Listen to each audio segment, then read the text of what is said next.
সুস্থ না থাকি তাহলে কি আমরা ভালো করতে পারবো? তার মানে আমাদের সুস্থতাটা খুব জরুরি। তো সুস্থতা যদি জরুরি হয় তাহলে আমাদের একটু কষ্ট করে জানতে হবে কিভাবে আমরা সুস্থ থাকবো।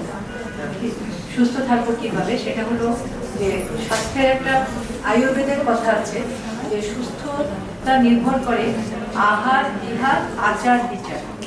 আমরা অনেকেই শুনি যে ওর আচার বিচার ঠিক না, চাল চলন ঠিক না, এরকম বলে না। তো সেই জায়গাটা যে আহার মানে তো ডায়েট, ইংরেজিতে এখন ডাক্তাররা সেটা স্বীকার করছেন, বিহার মানে এক্সারসাইজ, আর আচার মানে হ্যাবিট, আর বিচার মানে তো চিন্তার শক্তি, আমাদের দৃষ্টিভঙ্গি, আমাদের চেতনাটা, চিন্তা। তো এই চারটা জিনিসকে আমরা যদি বিশ্বাস করি তাহলে আমাদেরকে ওইগুলি নিয়ে মানতে হবে। প্রথমেই হ্যাবিটের কথা আসে যে আমরা অনেকেই, যেমন আমি আমার কাগজে দিব আপনাদের সবাইকে যে সকালবেলা উঠে আমাদের পানি খেতে হবে, কিন্তু এখন এখানে হাত তুলে বলেন তো কতজন প্রতিদিন সকালবেলা পানি খান? এই যে মনে করেন আমরা যারা খাচ্ছি পানিটা, আমরা কিন্তু একটু চেষ্টা করলে অন্যদের শেখাতে পারি, এটার কোনো পয়সা খরচ হয় না। কিন্তু ওই পানিটা সকালবেলা যখন আমরা খাবো, আমাদের সারা রাতের যে টক্সিন বলে জমে শরীর থেকে বেরিয়ে যাবে। তারপর তার মানে আমাদের হ্যাবিটগুলো বদলাতে হবে। আমরা সবগুলো হ্যাবিট ঠিক মতো মানি না আর কি। হয়তো আমাদেরকে ছোটবেলায় যেগুলো নৈতিকতা শেখানো হয়েছে ওগুলো আমরা লেখাপড়া শিখেছি, এখন ইংরেজি জানি, এখন কি ওই দাদি নানি যেটা বলেছে ওটা শুনবো, ওটা শুনতে আমরা রাজি না। তো ওইগুলি থেকে বেরিয়ে এসে কতগুলো নিয়ম আমাদের মানতে হবে। আর ওই যে মানে চিন্তাটাও একই, যে আমরা জীবনটাকে কত সহজ করতে পারবো।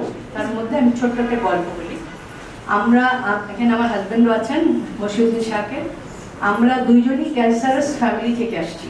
আমাদের পরিবারে ক্যান্সারে মারা গেছে। ওর বাবা মারা গেছে ওর যখন 9 বছর বয়স ক্যান্সারে। আমার মা মারা গেছেন, ওনার 35 বছর বয়সে ক্যান্সার হয়েছে, উনি 39 বছর বয়সে মারা গেছে। আমরা 9 ভাই বোন ছিলাম, আমি ছিলাম সবার বড়।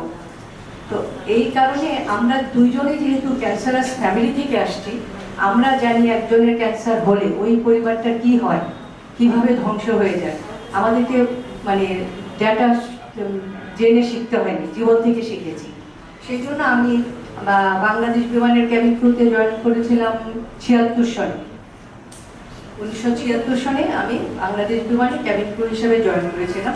সেখানে আমি প্রথম জানলাম যে হেলদি লাইফস্টাইল কি, মানে নিজেকে ফিট রাখার জন্য একজন ক্যাবিন ক্রু মানে 16 ঘন্টা কাজ করতে হবে, 16 ঘন্টা কাজ করার ক্ষমতা থাকতে হবে। সেই জন্য আমাদেরকে নিজেদের ফিটনেসের উপর একটা ট্রেনিং হতো। সেই ট্রেনিংয়ে ছিল যে প্রতিদিন 80% নিউট্রিশন, 20% এক্সারসাইজ। তখন আমার মনে হচ্ছে যে এটা আমি শুধু ক্রু হিসাবে কেন শিখবো, আমার মা যদি এটা জানতেন আমার মা মারা যেতেন না। সেই তখনই ওইটা আমার মাথায় ঢুকেছিল। তার আগের বছর আমার মা মারা গেছে। তো ওই তখন থেকে আমার জীবনে শুরু চেষ্টা করা, যেহেতু আমার পরিবার ক্যান্সারে মারা গেছে বেশিরভাগ, আমি ওই ক্যান্সারের, এখন ক্যান্সারটা হলো সবচেয়ে কঠিন অসুখ। আমরা যদি ক্যান্সার ঠেকাতে পারি তাহলে বাকি এমনিই ঠেকাতে পারবো, তাই না? তো সেইটা দিয়ে করে সেটা ভেবে আমি কাজ করছিলাম। আমি আমার হাজব্যান্ড দুজনেই আমরা কাজ করি এটা নিয়ে। তো এখন আমরা একটা সংগঠন করেছি, সেই সংগঠনের নাম হিল। হিল মানে হেলদি এনার্জেটিক অ্যাক্টিভ লাইফ, তার শর্ট করে হিল। আর বাংলাটা হলো সুস্থ সবল কর্মময় জীবন। আমি তো প্রথমেই বললাম আমরা যদি সুস্থ থাকি তাহলেই তো আমরা সবাই সবকিছু করতে পারবো। এটা একজন বললেন না তখন যে নারী দিবস শুধু আমি দিয়ে না, মানে আমরা উদযাপনের জন্য না, এটা আমাদের নিজেদের অঙ্গীকারের ব্যাপার যে আমরা একজন নারী, আমরা সব পারি, আমাদের পারতেই হবে। কাজে আমি আপনাদেরকে মানে রিকোয়েস্ট করবো যে আমরা যে কাগজগুলো দিব আপনাদেরকে, প্লিজ ওই কাগজগুলো মনোযোগ দিয়ে পড়বেন। মনোযোগ দিয়ে যদি পড়েন এবং মানেন আপনারা ভালো থাকবেন। ওখানে আমাদের ফোন নাম্বার আছে, ফোন নাম্বারে যোগাযোগ করবেন। মোশারফ ভাই তো আছেনই, মোশারফ মানে ওনার অ্যাকাউন্টে আমিও জমা, কাজে কোনো অসুবিধা নাই। তা আপনারা সেটা সবাই মানবেন এবং ভালো থাকবেন, এটুকু বলি শেষ করছি। Thank you. আপনাকে একটু কষ্ট করে একটু দাঁড়াতে হবে। আপনাকেও আমরা সম্মানপত্র দিতে চাচ্ছি। আর সম্মানপত্রটা দিচ্ছেন আমাদের শিবির প্রতিষ্ঠাতা